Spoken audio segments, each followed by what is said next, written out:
హే guys, lotus pond resin art చేయాలని చాలా రోజుల నుంచి వెయిట్ చేస్తున్నాను అండ్ ఇట్స్ ఫైనలీ హియర్. ఈ ఆర్ట్ పీసెస్ మనం వాల్ మీద హ్యాంగ్ చేసుకోవచ్చు, కాఫీ టేబుల్స్ మీద ప్లేస్ చేసుకోవచ్చు అండ్ మనకి మల్టిపుల్ సైజెస్ మనం కస్టమైజ్ చేసుకోవచ్చు. Be it in rectangular shape, circular shape, మీకు ఏ సైజెస్ కావాలంటే మనం ఆ సైజ్ కస్టమైజ్ చేయొచ్చు. ఇది మనం క్లయింట్ కి కస్టమైజ్ చేసాము 18-inch circular board and there is one more board readily available. మీకు ఏమైనా కావాలి అనుకుంటే కనుక రేజన్ అని నాకు డిఎం చేయండి. అండ్ ఈ ఆర్ట్ పీసెస్ మనము ఏ సైజ్ అయినా కూడా వరల్డ్ వైడ్ షిప్ చేయొచ్చు. So anybody out of Hyderabad, out of India, if at all interested to buy these, please do DM region. And ఇంకేమైనా కస్టమైజ్ చేయించుకోవాలి వీటిలోనే అంటే కూడా డిఎం చేయొచ్చు. ఈ పర్టికులర్ బోర్డ్ కి మనకి ఎల్ఈడి లైట్ కూడా ఉంది.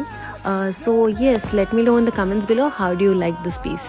ऐसी दीवानगी से मैं चाहूं तुझे जैसे पहली दफा कोई पागल चला